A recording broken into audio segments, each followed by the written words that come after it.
ക്ഷേത്രദർശനം നടത്തുമ്പോൾ ബലിക്കല്ലിൽ ചവിട്ടാതെ നോക്കേണ്ടത് ഭക്തന്റെ കടമയാണ്. ക്ഷേത്രശാസ്ത്രത്തിന്റെ മുഖ്യഭാഗമാണ് ബലിക്കല്ലുകൾ. അവയിൽ അറിയാതെ ചവിട്ടാനുള്ള സാധ്യത വളരെ കൂടുതലാണ്. അങ്ങനെ സംഭവിച്ചാൽ ഒരു കാരണവശാലും വീണ്ടും അതിൽ തൊട്ട് ശിരസിൽ വയ്ക്കാൻ പാടില്ലെന്ന് ആചാര്യന്മാർ വിലക്കിയിട്ടുണ്ട്. ബലിക്കല്ലിൽ ചവിട്ടുന്നത് വലിയ തെറ്റായിരിക്കെ അതിൽ വീണ്ടും കൈകൊണ്ട് തൊട്ട് ശിരസിൽ വയ്ക്കുന്നത് അതിലും വലിയ തെറ്റും പാപവുമാണ്. അറിയാതെ ബലിക്കല്ലിൽ ചവിട്ടിപ്പോയാൽ പ്രായശ്ചിത്തമായി താഴെ കാണുന്ന മന്ത്രം 3 പ്രാവശ്യം ജപിക്കണം.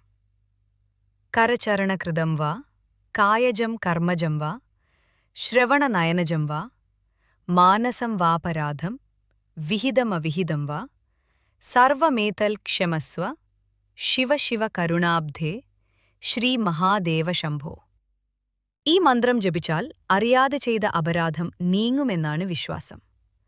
ദേവചൈതന്യത്തിന്റെ വികാരങ്ങളുടെ മൂർത്തികളായാണ് ശ്രീകോവിലിനു ചുറ്റും സ്ഥാപിച്ചിരിക്കുന്ന ബലിക്കല്ലുകളെ സങ്കൽപ്പിക്കുന്നത്.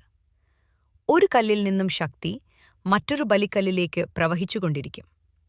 ഇത്തരത്തിൽ ദേവവിഗ്രഹത്തിനെ ചുറ്റിക്കൊണ്ടിരിക്കുന്ന ശക്തി മുറിയാൻ ഒരിക്കലും ഇടവരാൻ പാടില്ല. എന്നാൽ നടവഴിയിലൂടെ ഭക്തർക്ക് സഞ്ചരിക്കാം.